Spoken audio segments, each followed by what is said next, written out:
The courthouse hallway smelled of floor polish and old paper, a scent that lingered like unfinished business. Morning light slipped through the tall windows, pale and hesitant, stretching across the tiled floor. Shoes passed in quiet rhythms, leather soles, hurried heels, each step carrying someone else's ending. He stood near the wooden bench, fingers locked together, staring at a hairline crack in the wall as if it might explain how everything had gone wrong. 3 years of marriage reduced to a folder tucked under his arm. When she appeared at the far end of the hall, the sound of her footsteps reached him before he lifted his eyes. Slower than he remembered. Measured. Careful. She wore a soft beige coat, unbuttoned despite the chill. Her hair fell loose around her shoulders, darker than before, framing a face that had grown thinner but steadier. There was a calm in her posture that unsettled him more than anger ever had. As she drew closer, his breath caught.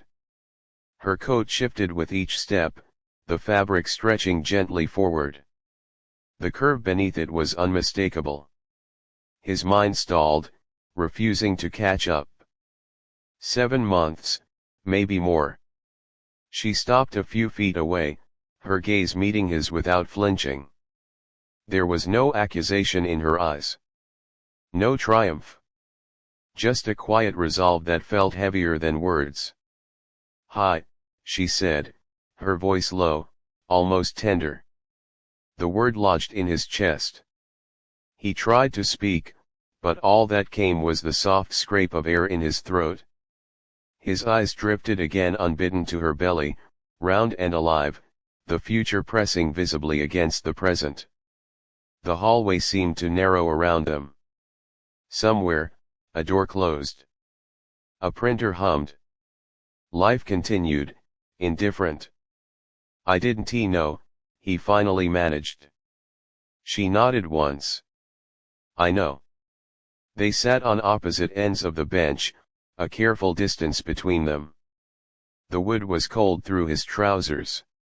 He could smell her familiar jasmine soap, faint but unmistakable, and it brought with it the echo of mornings when they had shared silence that felt like peace. Back then, they had been good at avoiding hard conversations. They mistook that for kindness. She rested a hand over her stomach, thumb moving in slow circles, as if grounding herself. "I didn't plan to tell you today," she said. "I came to finish what we started." He stared at the folder in his lap, suddenly ashamed of how neat and final it looked. "Is it mine?" Her breath stilled. For a moment, he thought he had hurt her. Then she looked at him, really looked, and something softened. "Yes," she said simply. "Always was." The weight of it settled between them, not crushing, but immense. He felt it in his ribs, in the quiet place behind his eyes. The child he hadn't known existed had been growing while he signed papers, while he convinced himself that letting go was the same as doing the right thing. "Why didn't you tell me?" His voice trembled despite his effort to steady it. She looked down the hall, where sunlight pooled like spilled milk. "Because you were drowning," she said. "And every time I tried to pull you up, we both sank deeper." The truth of it struck him harder than any accusation could have. He remembered the nights he came home hollowed out by work, the way he turned silence into armor. He remembered how she learned to speak less, then not at all. "I didn't want this child to be born into that," she continued. "So I left. And I found my footing. For the first time, I could breathe." A long pause followed. The kind that asks to be respected. He imagined a small hand, curled and searching. Imagined her strength carrying both herself and another life forward, alone. The thought cracked something open inside him. "I don't want to erase what we were," he said quietly. "But I don't want to pretend this doesn't matter either."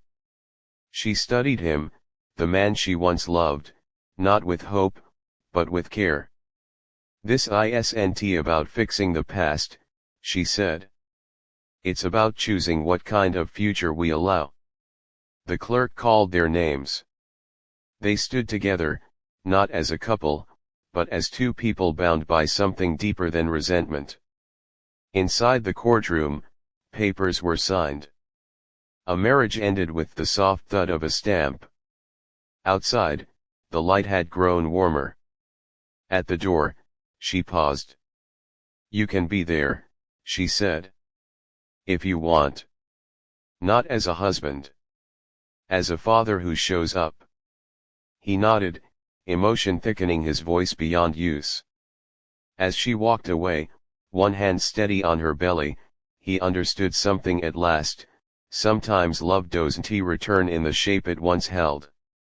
Sometimes it comes back asking only for presence, for humility, for the courage to begin again differently. And for the first time in a long while, he didn't look away. If this story touched your heart and moved you in any way, please like the video, comment, share it with someone who need a little hope today, and make sure you subscribe to Humanity Diaries. Your support helps us continue emotional and meaningful stories to the world. Please comment below which part of story touched you the most.